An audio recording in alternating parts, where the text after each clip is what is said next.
Okay, cool. So we're going to start off with USD JPY. That's right in front of us.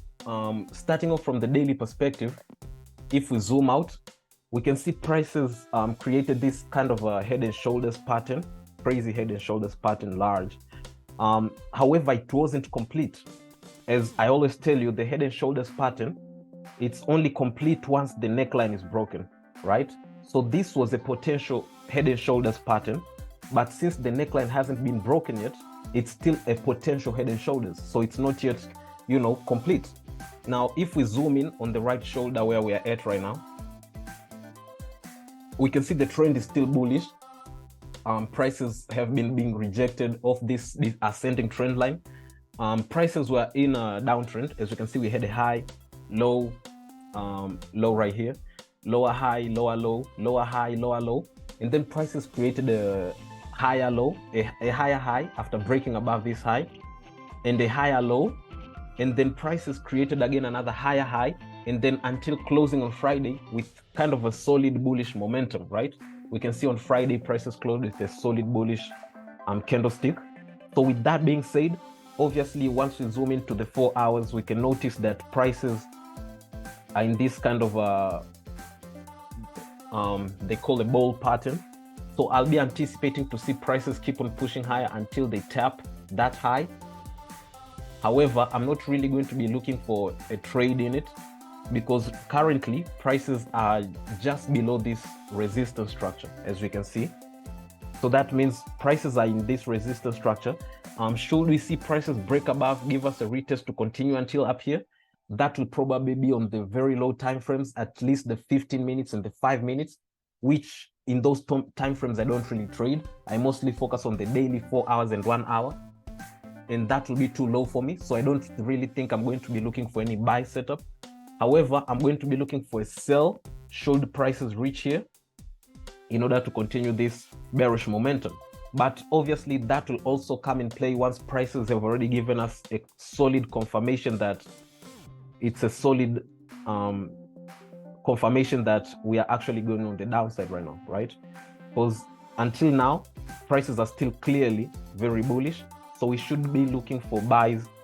Probably if we don't get a solid bearish confirmation here, we might be looking to see prices push all the way until they reach up here, right? Because that's the next target after prices break above this structure here.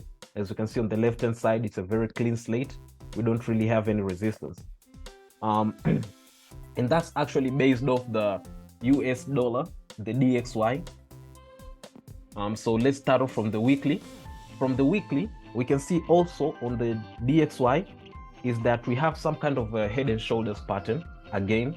As we can see here on the right hand side, we had a shoulder, we had a head, and then we had a right shoulder. Similar, coming back to the same structure that, there was a right hand shoulder on the left side, right? And prices have not yet broken below the trend line, below the neckline. So it's still not yet complete. It's still a potential head and shoulders pattern, right? Now, if we look at the structures, so let's say on the daily structure, this is the weekly structure, we can see prices are kind of being rejected from the downside. If we look at it from the daily perspective, we can see on Friday prices closed with a solid bullish momentum, obviously indicating that the bulls are kind of trying to take over, because currently if you look on the weekly, obviously this is a very strong support structure, right? This is a very, very, very strong support structure. But if we look on the daily, we can notice that prices are being rejected with a solid momentum. The trend is still bearish. Obviously, we can see we had a high, we had a low, lower high, lower low, lower high, lower low, lower high, lower low. So the trend is clearly still bearish. The structure, however, it just bounced off a strong weekly support. So we might be having potential buys. So if we go on the lower time frames, what are they telling us? This is the 4 hour. Obviously, we can see the structure is still bearish as prices are creating lower highs and lower lows. Now, we are not going to be taking any buy until the structure changes. Currently, the structure is still bearish. So should we get a solid bearish confirmation candlestick, something like that, we are going to take a sell. We are going to take a sell because the trend is still bearish. However, for us to take a buy, the structure has to change first. And how do we anticipate the structure to change? The first way is for prices to actually break above this high, which is going to take a while, obviously, because this is a very, solid gap. And the second way, which I'm hoping it will present itself should the structure be looking to change, is that prices will come back down here, create a higher low, and then create some sort of a higher high above this high, give us kind of a minor retracement before we look for that continuation for us to buy all the way until up there. Because this is currently this is the high that prices are having right now. So if prices kind of retrace a bit, this will be solidified as the new high. And should prices break above that, that will be it. That will be the change of character.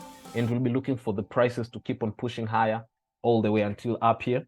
And our entry will be on the retest of this broken high. But right now, the trend and the structure is still bearish.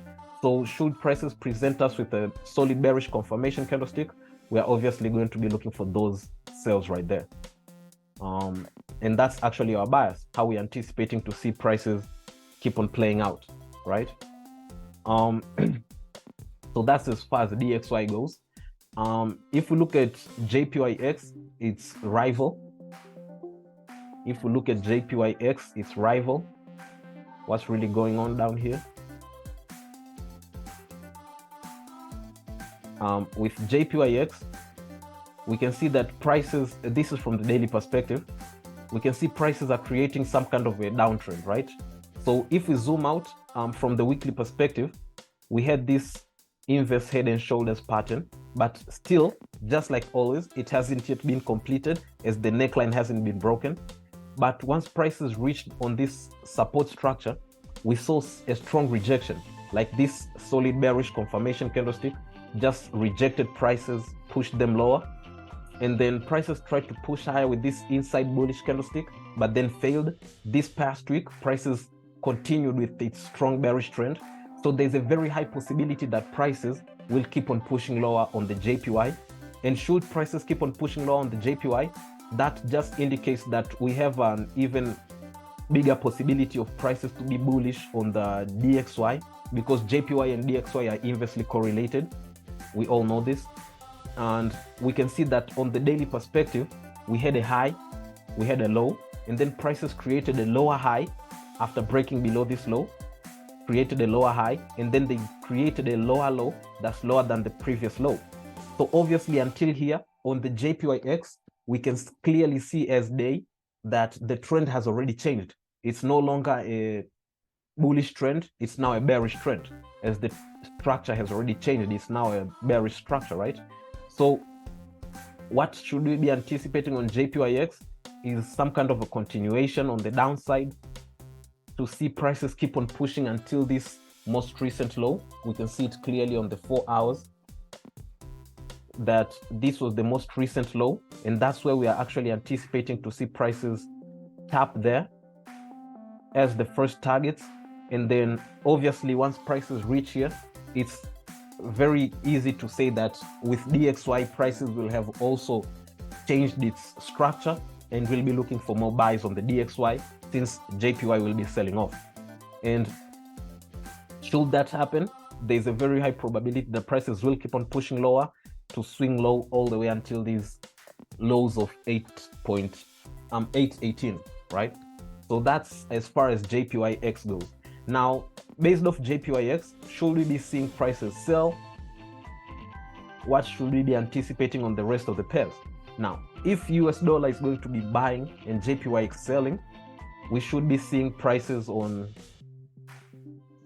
USD JPY keep on pushing higher. So on USD JPY, we should be seeing prices kind of break above this structure, give us a retest before it continues all the way until day high, until prices reach yay high up there.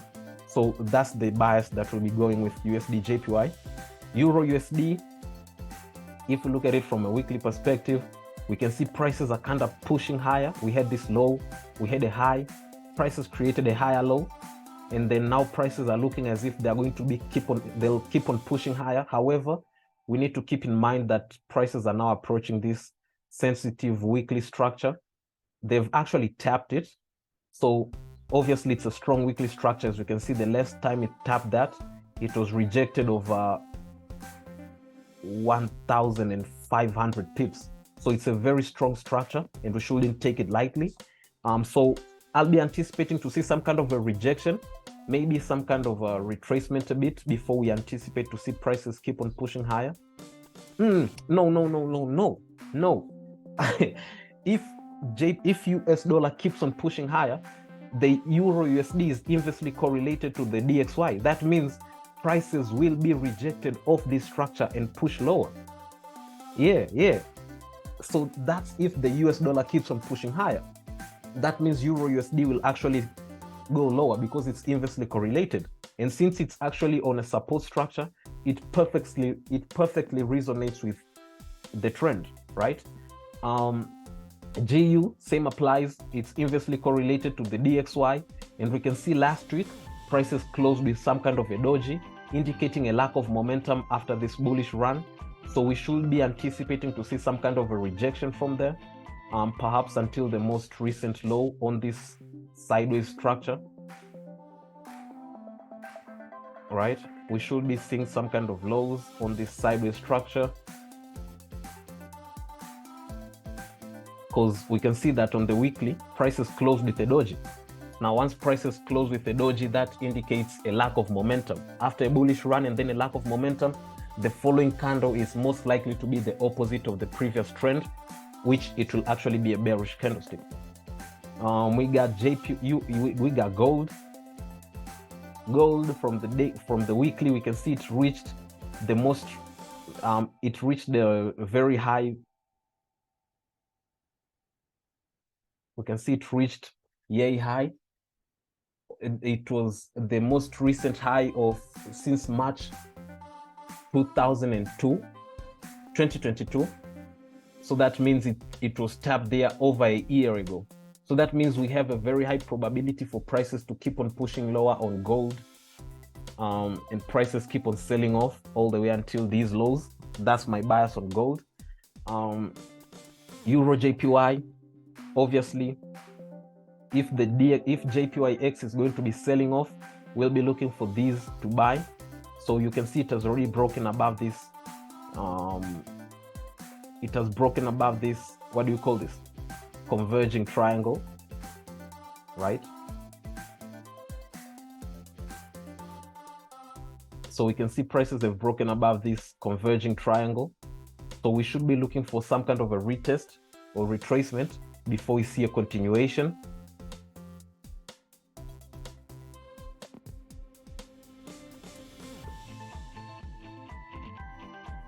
Right? We should be looking for that because JPYX is most likely going to be selling off if DXY is going to be buying.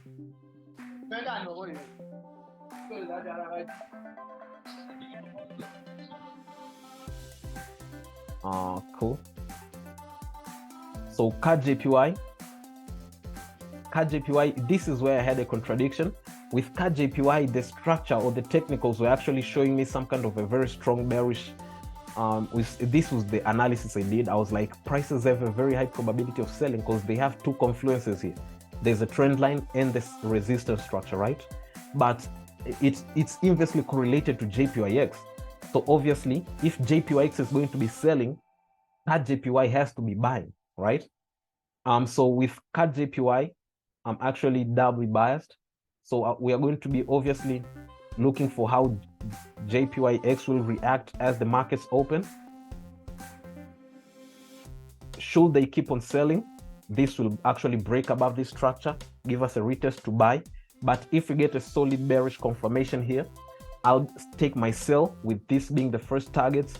And then should prices break below this structure, I'll be looking for a retest to continue my sell with these as my second targets. And should prices break below here, my final targets on this trade will be somewhere down here.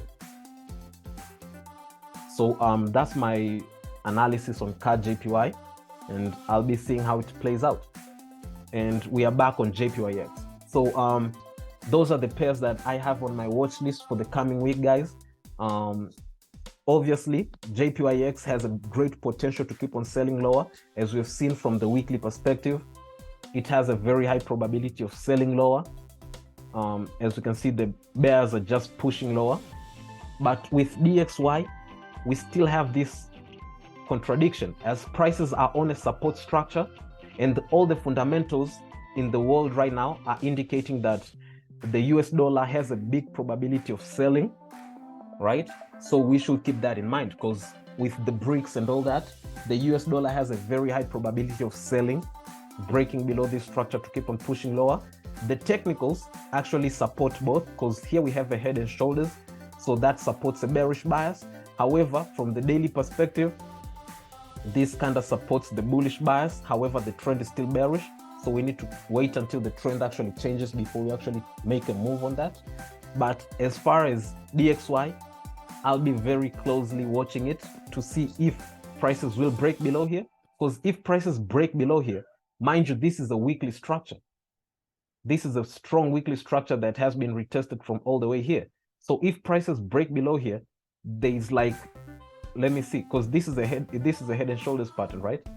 Now you know that the way to trade a head and shoulders pattern is that the distance from the, where's that parallel? Here we are. The distance from the tip of the head to the neckline has to be the same with the distance from the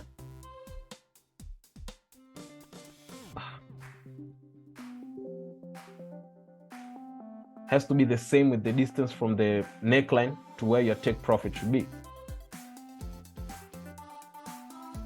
So that means prices will be aiming for all the way these targets down here.